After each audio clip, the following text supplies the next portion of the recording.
Hello everyone, welcome to my channel. This is CS Priyanka Chan, and in this particular video we will discuss about company law. So it is the first lecture for the same. In this we will discuss about meaning of company. तो सबसे पहले हम देखते हैं company क्या होती है. Company, इसके वर्ड्स को हम टू उसमें डिवाइड कर लेते हैं, कम प्लस पैनिस. कंपनी मीन्स क्या होता है, कम प्लस पैनिस. इसके वर्ड से पहले डिफाइन करते हैं. The word company derive from two Latin words. Latin क्या होता है? Latin is the language which the ancient Romans use to speak. जो काफ़ी समय पहले, थाउजेंड्स ऑफ ईयर पहले रोमन यूज़ करते थे, वो वर्ड से. कम मतलब क्या होता है? टुगेदर. एंड पैन इज मतलब क्या होता है? ब्रेड. ब्रेड मतलब मील. सो टुगेदर मतलब क्या होता है? एक साथ. और ब्रीड मतलब मील्स, मतलब हिंदी में क्या बोलेंगे इसको? रोटी. The association of person who took their meals together. जहाँ पर कुछ बंदे इकट्ठे होते हैं और अपनी मील्स टुगेदर एक साथ लेते हैं. ग्रुप ऑफ पर्सन, उसको लैटिन लैंग्वेज में क्या कहेंगे? जहाँ पे कुछ बंदे इकट्ठे होकर अपना खाना, मीटिंग्स वगैरह साथ में करते हैं, तो उसको कंपनी बोल दिया करते थे. तो हम कंसेप्ट समझते हैं. कंपनी का कंसेप्ट क्या होता है? एज़ पर लॉ सेक्शन 220 के अकॉर्डिंग समझेंगे और जर्नल मीनिंग देखेंगे. सबसे पहले हम देखते हैं जर्नल मीनिंग क्या होता है. A company is an association of person. A company is an association of person who contribute money. जहाँ पे पर्सन्स इकट्ठे होते हैं. किस लिए इकट्ठे होते हैं?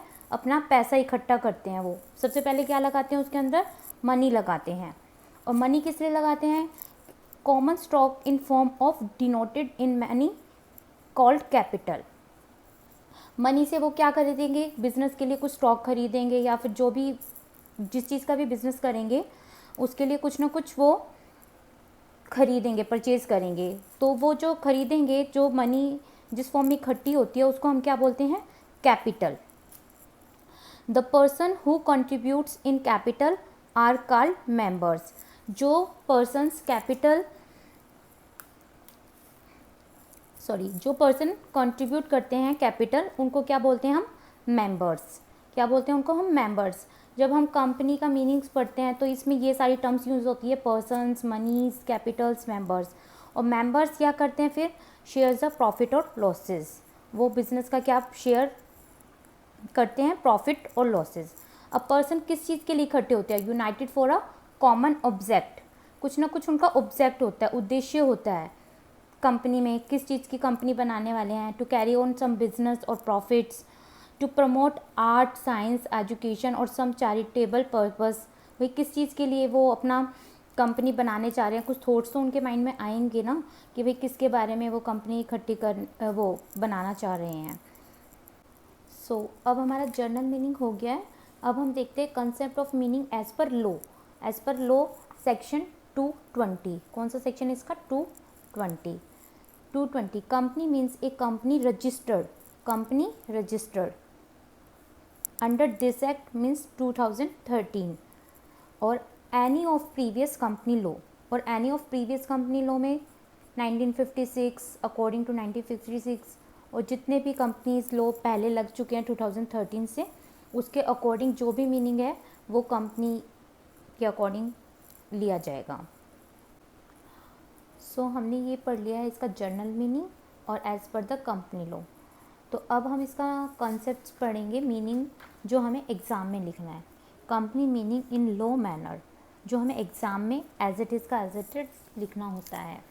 Company is a voluntary association of person. Voluntary मतलब अपनी इच्छा से, जहाँ पे कुछ बंदे अपनी इच्छा से इकट्ठे होते हैं. Formed for the purpose of doing business. क्या करने के लिए इकट्ठे होते हैं? क्यों इकट्ठे होते हैं? Form for the business of doing business. Business करने के मोटिव से वो इकट्ठा होते हैं. और कंपनी का क्या होता है? Having a distinct name. Company का क्या होता है? डिस्टिंक्ट नेम होता है. डिस्टिंक्ट मतलब अलग होता है, नेम अलग होना चाहिए उसका. कंपनी का एक अपना अलग नेम होता है. जब हम कंपनी रजिस्टर्ड कराते हैं, तो जब हम अपनी कंपनी रजिस्टर्ड कराते हैं रजिस्ट्रार के पास, तो उससे हमें एक नेम मिलता है। वो नेम क्या होता है, सबसे अलग होता है, वो नेम किसी और कंपनी को नहीं मिल सकता, तो इसलिए कहते हैं हैविंग अ डिस्टिंक्ट नेम। जो एक बार कंपनी रजिस्टर करने के बाद उसको मिल जाता है, वो कोई और नहीं ले सकता उस नेम को। और having a limited liability, next point क्या होती है। अगर किसी ऑन प्रोप्राइटरशिप की बात करी जाए तो ऑन प्रोप्राइटरशिप में क्या होता है, वो अपना सारा पैसा बिजनेस में लगा देता है। अगर उसका बिजनेस में लॉस हो जाता है तो उसे सारा का सारा अपना गाड़ी बंगला जो भी होता है, उसके पास जितनी भी प्रॉपर्टी होती है, उसे सारी सेल करनी पड़ती है। पर कंपनी के अंदर ऐसा नहीं होता है। उसकी लायबिलिटी उसके लिखी हुई होती है उनके आर्टिकल ऑफ एसोसिएशन वगैरह में कि भाई उसकी लायबिलिटी कहाँ तक है, बिजनेस कितना वो पे करेगा, उसके अकॉर्डिंग उसकी लायबिलिटी लिमिटेड रहती है। अगर किसी की लायबिलिटी अनलिमिटेड होती है तो उसे अपना सब कुछ देना पड़ता है। लिमिटेड लायबिलिटी में ये कंपनी में एक फीचर्स की कैरेक्टरिस्टिक की तरह काम करता है limited liability. Having a separate legal entity, company की क्या होती है, सेपरेट लीगल एंटिटी होती है। जैसे मान लीजिए एक मैं हूँ और एक कंपनी है, कंपनी मान लीजिए पीजे कंपनी है, तो पीजे कंपनी अलग हो गई और मैं अलग हो गई, प्रियंका जैन अलग हो गई है, and P and Jain association of company अलग हो गई हैं। तो उसकी क्या होती है, सेपरेट लीगल एंटिटी होती है। कंपनी अपने नाम से स्यू भी कर सकती है और कोई कंपनी के नाम से स्यू भी कर सकता है। तो ये उसकी किस फीचर्स में आता है, सेपरेट लीगल एंटिटी में आता है। अब नेक्स्ट पॉइंट है हमारा capable of right and duties of its own.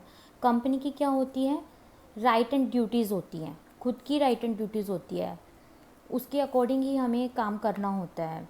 Company चलती है, उसके अकॉर्डिंग ही कंपनी चलती है।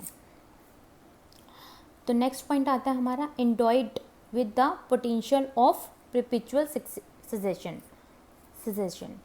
तो इसका मतलब होता है एंडॉयड मतलब क्या होता है, गिव।